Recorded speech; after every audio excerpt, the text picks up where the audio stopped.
দেশে ফেরার ঘোষণা দিয়েছেন সাবেক প্রধানমন্ত্রী ও কার্যক্রম নিষিদ্ধ আওয়ামী লীগ সভাপতি শেখ হাসিনা। খুবই দ্রুত আমি ফিরে আসবো। আল্লাহ যখন বাঁচিয়ে রেখেছেন, নিশ্চয়ই এই সমস্ত ময়লা আবর্জনা সাফ করার জন্য আমাকে বাঁচিয়ে রেখেছেন। বাংলাদেশে যদি উনি ফিরে না আসেন, ওনার দলের অবস্থা কি দাঁড়াবে বা ওনার এতদিনের যে রাজনৈতিক ইতিহাস সেটারই বা কি দাঁড়াবে, এই সকল কিছু বিবেচনা আমার কমন সেন্স বলেনি ফিরে আসবে। 2 বছরের নীরবতা ভেঙে এক ঐতিহাসিক মুহূর্তে সরাসরি প্রচারে এসে যা ঘোষণা করলেন শেখ হাসিনা, তা শুনে পুরো বাংলাদেশের রাজনৈতিক মানচিত্রে ভূমিকম্প বয়ে গেল। ঠিক 2 বছর আগে এই একই দিনে ছাত্র জনতার গণ অভ্যুত্থানে ক্ষমতা হারিয়ে দেশ ত্যাগ করেছিলেন তৎকালীন প্রধানমন্ত্রী শেখ হাসিনা। এরপর দীর্ঘ 730 দিন তার কোনো খোঁজ মেলেনি। কোথায় আছেন, কেমন আছেন, কি ভাবছেন, সব ছিল রহস্যের আবরণে। কিন্তু আজ সেই রহস্যের সমাধান হল। ভারতের নয়াদিল্লি থেকে আজ বিকেলে সরাসরি প্রচারে আসেন শেখ হাসিনা। তার সঙ্গে ভার্চুয়াল মাধ্যমে যুক্ত ছিলেন সজীব ওয়াজেদ জয়, সাবেক মন্ত্রী মহিবুল হাসান চৌধুরী নৌফেল এবং সাকিব আল হাসান। তবে পুরো বিশ্বের দৃষ্টি ছিল শুধুমাত্র শেখ হাসিনার দিকে। দীর্ঘ 2 বছর পর ক্যামেরার সামনে এসে তাকে দেখাচ্ছিল আবেগপ্রবণ, ক্লান্ত কিন্তু অবিশ্বাস্য রকম দৃঢ় প্রতিজ্ঞ। তিনি যখন কথা বলা শুরু করলেন, তখন তার কণ্ঠে ছিল বজ্র কঠিন সংকল্প।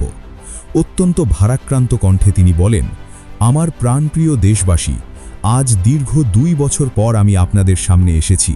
2024 সালের 5ই অগস্ট আন্তর্জাতিক ষড়যন্ত্রের শিকার হয়ে আমাকে দেশ ছাড়তে হয়েছিল। আমি চাইনি আমার দেশের মানুষের রক্তপাত হোক, কিন্তু আজ দূরে বসে যখন দেখি দেশের কি দশা হয়েছে, তখন আমার বুক ফেটে যায়। তিনি স্মরণ করেন 1975 সালের 15ই অগস্টের সেই কালো রাত্রির কথা। বলেন, অগস্ট মাস এলেই চক্রান্তকারীরা মাথা চাড়া দেয়, কিন্তু তারা জানে না বঙ্গবন্ধুর রক্ত কখনো পরাজয় মানে না।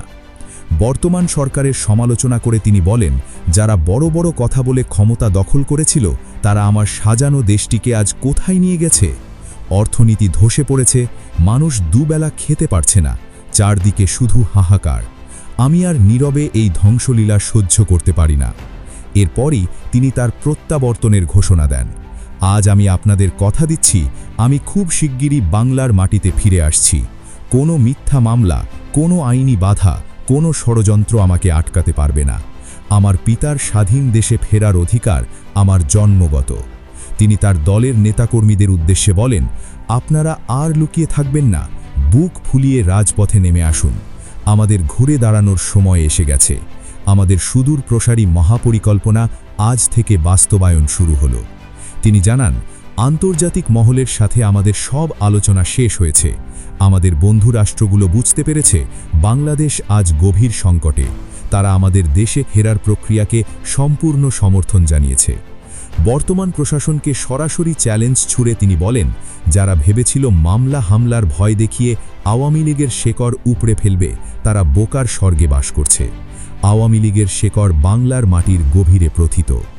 সজীব ওয়াজেদ জয় এবং অন্যান্য নেতাদের সরাসরি নির্দেশ দিয়ে তিনি বলেন, এখন থেকে দলের সব নিয়ন্ত্রণ আমার হাতে। প্রতিটি জেলায়, প্রতিটি থানায়, প্রতিটি ওয়ার্ডে আমাদের পুরনো শক্তি ঘাঁটি জাগ্রত করতে হবে। তৃণমূলের ত্যাগী নেতাদের সামনে আনতে হবে।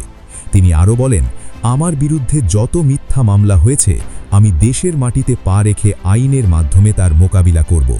বাংলার মানুষের আদালতে বিচার চাইব। যারা আমার নিরীহ কর্মীদের ওপর অত্যাচার করেছে, তাদের প্রত্যেককে আইনের আওতায় আনা হবে। আজ থেকে আমাদের নতুন সংগ্রাম শুরু। দীর্ঘ 2 বছর পর শেখ হাসিনার এই সরাসরি প্রচারণা এবং দেশে ফেরার ঘোষণা নিয়ে আপনার ব্যক্তিগত মতামত কি? আপনি কি মনে করেন তিনি সত্যিই আবার বাংলার রাজনীতিতে শক্ত অবস্থান তৈরি করতে পারবেন? আপনার সুচিন্তিত ও যুক্তিপূর্ণ মতামত অবশ্যই কমেন্ট বক্সে জানান।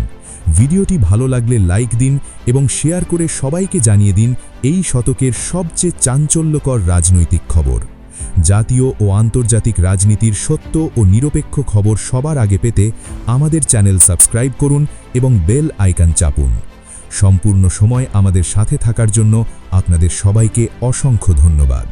কাদম্বিনীকে যেমন মরিয়া প্রমাণ করতে হয়েছিল সে মরে নাই, তেমনি আজকে বোধহয় এফসিসি ক্লাবে দিল্লিতে সংবাদ সম্মেলনে উপস্থিত হয়ে সাংবাদিকদের সরাসরি প্রশ্নের উত্তর দেয়া, প্রশ্নোত্তর পর্বে অংশগ্রহণ করে শেখ হাসিনা বোধহয় প্রমাণ করলেন যে তিনি বেঁচে আছেন, জীবিত আছেন এবং তিনি ভারত সরকারের কাছে বন্দী অবস্থায় নেই। তাকে নিয়ে অনেক আলোচনা চলছিল গত 2 বছর ধরে। অনেকে বলছিলেন যে তাকে ভারত সরকার বন্দী করে রেখেছে এক ধরনের জেলখানার মতো, তার কোনো ধরনের কোনো স্বাধীনতা নেই।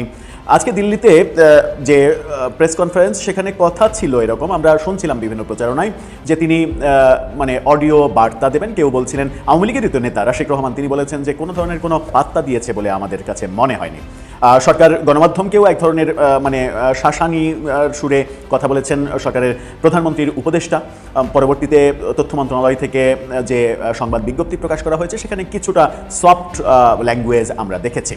কারণ এই যে গণমাধ্যমকে এটা করলে দেখে নেওয়া হবে, ব্যবস্থা নেওয়া হবে, এই বক্তব্য নিয়ে আন্তর্জাতিক গণমাধ্যমে যখন খবর হয়ে গেছে তখন সরকারের মধ্যে একটা সফট ল্যাঙ্গুয়েজ দেখেছি। আজকে দিল্লি ক্লাবে যেটা হলো সেটাতে আমরা লক্ষ্য করলাম যে রয়টার্স, এনডিটিভি সহ দুনিয়ার বহু বাঘা মিডিয়া এটা সেখান থেকে সরাসরি লাইভ করলো। এটা কিন্তু একটা বড় ব্যাপার। রয়টার্সের মতো সংবাদ সংস্থা যখন এটা লাইভ করে, এনডিটিভি লাইভ করে এবং বিশ্বের বিভিন্ন গণমাধ্যমে দেখা গেছে, এবং এফসিসি ক্লাবের যে লাইভ, তাদের নিজেদের লাইভ, সেই লাইভে প্রায় 1.5 মিলিয়ন মানুষ দেখেছে এরকম ব্যাপার। বলতে চেয়েছেন বাংলাদেশের সবখানে, সব পরিবেশে, সব জায়গায় ভয় কাজ করছে, ভয় বিরাজ করছে, একটা ভয়ের সংস্কৃতি তৈরি করা হয়েছে।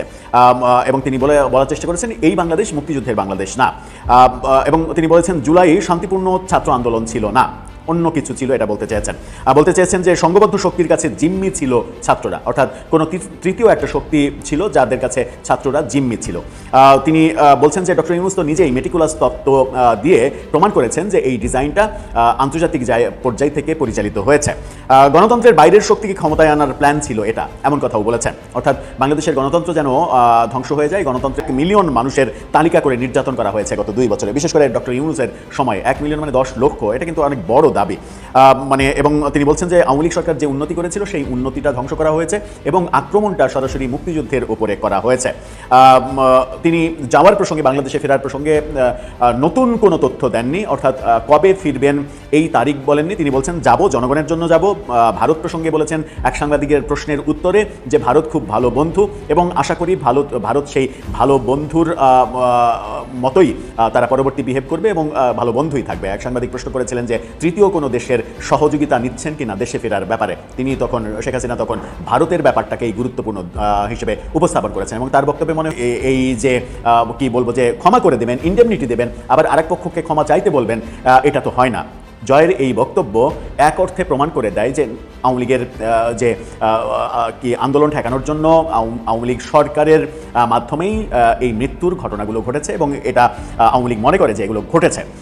এই যে ঘটেছে মনে করা এবং ইন্ডেমনিটির উদাহরণ দেওয়া, এটাতেই এই প্রশ্নের উত্তরেই মনে হয়েছে যে সজীব ওয়াজেদ জয় ঝানু রাজনীতিবিদ হতে পারেননি এবং আওয়ামী লীগের পরবর্তী নেতৃত্ব যদি তার কাঁধে যায় তাহলে এই যে ঝানু রাজনীতিবিদ হতে না পারা, এই না পারাটা তাকে অনেক বেশি ভোগাতে পারে।